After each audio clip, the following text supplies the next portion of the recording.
Class A supervision is defined as the continuous monitoring of the integrity of each addressable initiating device circuit and the fire alarm control panel communications path using a polling or monitoring protocol. The purpose of Class A supervision is to ensure that every addressable device on the circuit is present, functional, and communicating with the fire alarm control panel. Class B supervision is defined as the monitoring of the integrity of each non-addressable initiating or notification device circuit.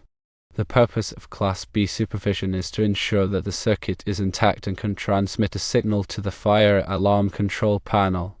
The key differences between Class A and Class B supervision are addressability, device monitoring, and communication protocol. Firstly, Class A supervision is used for addressable devices, while Class B supervision is used for non-addressable devices. Secondly, Class A supervision monitors the presence and functionality of each individual device, while Class B supervision only monitors the circuit's integrity. Thirdly, Class A supervision uses a communication protocol to monitor devices, while Class B supervision does not. Examples of Class A supervision applications include addressable smoke detectors, heat detectors, and manual pull stations. Examples of Class B supervision applications include non-addressable strobe lights, horns, and water flow switches. Let's delve deeper into the technical aspects of Class A and Class B supervision, examining the underlying principles and practical considerations for each. We'll begin with Class A supervision, which, as mentioned earlier, is characterized by its continuous monitoring of individual addressable devices. This method relies on a communication protocol such as polling, where the fire alarm control panel periodically sends signals to each device on the circuit requesting a response. The absence of a response from a device indicates a fault, which could be due to a disconnected wire, a malfunctioning device, or a communication error. The advantage of Class A supervision is its ability to pinpoint the exact location of the fault, allowing for faster troubleshooting and repair. Class A circuits typically employ a loop configuration, meaning that the wiring starts at the fire alarm control panel, travels through all the devices on the circuit, and then returns to the fire alarm control panel. This configuration provides redundancy, as a single break in the wire will not disable the entire circuit. If a break occurs, the fire alarm control panel can still communicate with all the devices on the circuit from either direction. This contrasts with Class B circuits, which are wired in a simpler, non-loop configuration. Class B supervision, on the other hand, focuses on monitoring the integrity of the entire circuit rather than individual devices. It is typically used for non-addressable devices, such as conventional smoke detectors, heat detectors, and pull stations. In a Class B circuit, the fire alarm control panel sends a current through the circuit, and the presence of this current indicates that the circuit is intact. If the current is interrupted, it signals a fault. However, unlike Class A supervision, Class B supervision does not provide information about the specific location of the fault. It only indicates that there is a problem somewhere on the circuit. Class B circuits are typically wired in a T-tap configuration, where devices are connected to the circuit along its length. This configuration is simpler and less expensive to install than the loop configuration used in Class A circuits, but it is also less resilient to faults. A break in the wire in a Class B circuit will disable all the devices downstream from the break. The choice between Class A and Class B supervision depends on several factors, including the size and complexity of the building, the type of devices being used, and the level of reliability required. Class A supervision is generally preferred for larger buildings and critical applications where a high level of reliability is essential. It is also required for addressable fire alarm systems, which are becoming increasingly common due to their advanced features and capabilities. Class B supervision is often used in smaller buildings and less critical applications where cost is a major concern. It is also suitable for conventional fire alarm systems that use non-addressable devices. In addition to the loop and T-tap wiring configurations, there are other important considerations for installing and maintaining Class A and Class B fire alarm circuits. Firstly, it is essential to use the correct type and size of wire for the circuit. The wire must be rated for the voltage and current of the circuit, and it must be properly protected from physical damage and environmental factors. The National Electrical Code, or NEC, provides detailed requirements for wiring fire alarm circuits, and it is important to follow these requirements carefully to ensure the safety and reliability of the system. Secondly, it is important to properly terminate and connect the wires to the devices in the fire alarm control panel. Loose or corroded connections can cause intermittent faults and reduce the reliability of the system. It is also important to use the correct type of connectors and to tighten them properly. Thirdly, it is essential to regularly inspect and test the fire alarm system to ensure that it is functioning properly. This includes testing the devices, the wiring, and the fire alarm control panel. Any faults or problems should be repaired promptly. The frequency of inspection and testing should be determined by the local fire codes and the manufacturer's recommendations. Furthermore, understanding the specific requirements outlined in the National Fire Protection Association, or NFPA 72, the National Fire Alarm and Signaling Code, is crucial. NFPA 72 provides comprehensive guidelines for the installation, inspection, testing, and maintenance of fire alarm systems, including detailed specifications for Class A and Class B circuits. For example, NFPA 72 specifies the types of wiring methods that are permitted for fire alarm circuits, as well as the requirements for circuit supervision. It also provides guidance on the selection and placement of fire alarm devices. When designing and installing a fire alarm system, it is important to consult NFPA 72 and to follow its requirements carefully. Ignoring these requirements can lead to serious safety hazards and legal liabilities. Let's consider some practical examples to further illustrate the differences between Class A and Class B supervision. Imagine a large office building with hundreds of addressable smoke detectors. In this scenario, Class A supervision would be highly recommended. The loop configuration of the Class A circuit would provide redundancy, ensuring that the system would continue to function even if a wire were to break. The addressable nature of the devices would allow the fire alarm control panel to pinpoint the exact location of any smoke detector that was malfunctioning or had been disconnected.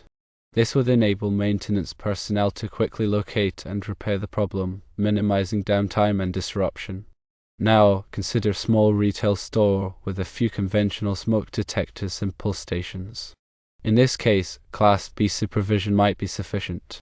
The cost of installing a Class B circuit would be lower than the cost of installing a Class A circuit, and the level of reliability provided by Class B supervision would be adequate for the size and complexity of the building.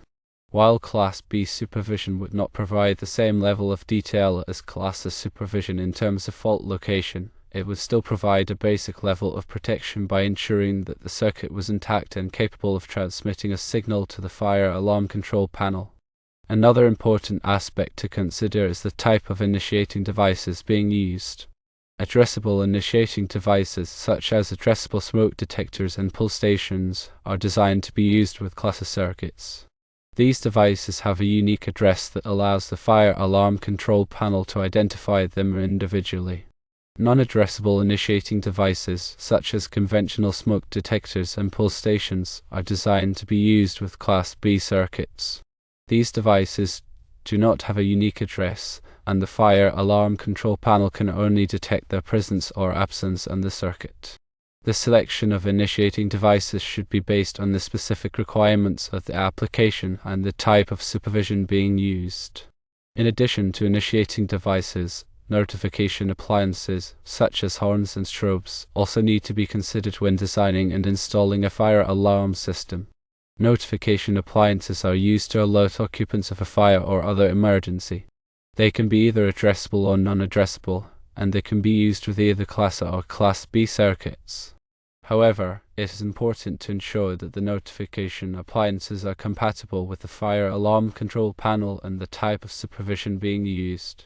The National Electrical Manufacturers Association, or NEMA, has developed standards for notification appliances, and it is important to select appliances that meet these standards.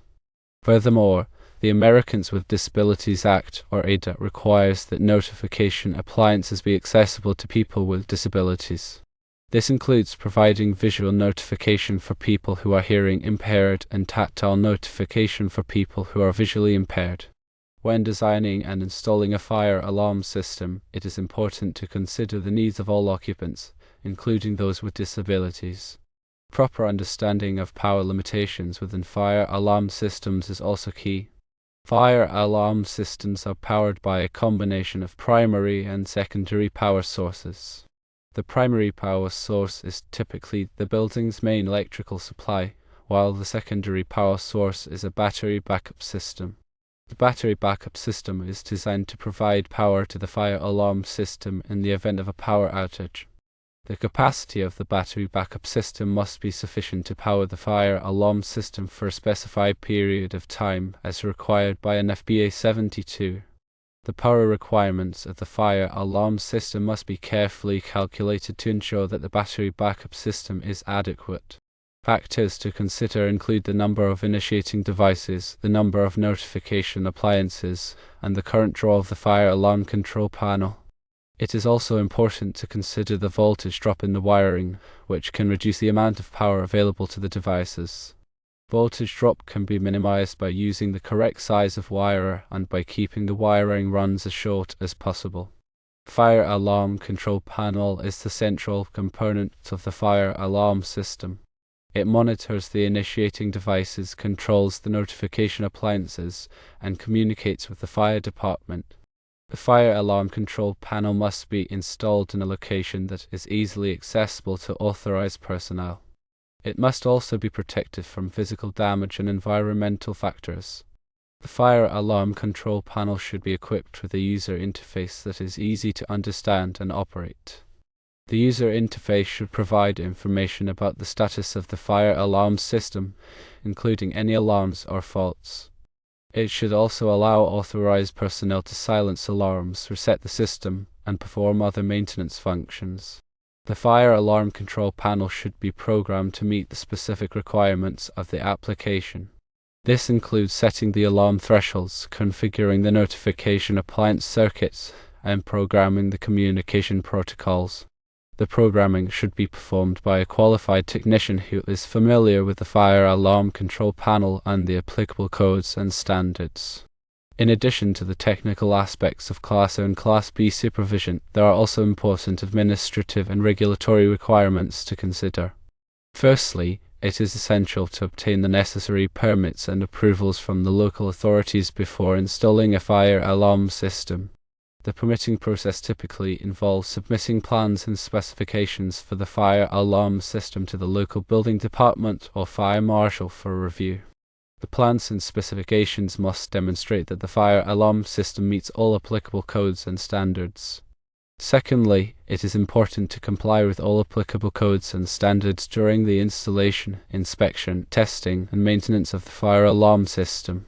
These codes and standards are designed to ensure the safety and reliability of the fire alarm system. They include the NEC and FBA 72 and the local building and fire codes. Thirdly, it is essential to keep accurate records of the fire alarm system, including the installation date, the type of devices used, the wiring diagrams, the testing and inspection reports, and any maintenance performed. These records should be kept in a safe and accessible location, and they should be made available to the local authorities upon request. Proper documentation is essential for ensuring the long-term reliability and maintainability of the fire alarm system. In conclusion, Class A and Class B supervision are two different methods of monitoring the integrity of fire alarm circuits. Class A supervision provides continuous monitoring of individual addressable devices, while Class B supervision provides monitoring of the entire circuit. The choice between Class A and Class B supervision depends on several factors, including the size and complexity of the building, the type of devices being used, and the level of reliability required. It is important to carefully consider all of these factors when designing and installing a fire alarm system to ensure that it meets the specific needs of the application and complies with all applicable codes and standards. Remember to consult with qualified fire alarm professionals to ensure the design, installation, and maintenance are executed correctly. By understanding the nuances of Class A and Class B supervision, the reliability and effectiveness of fire alarm systems can be greatly enhanced, ensuring the safety of building occupants.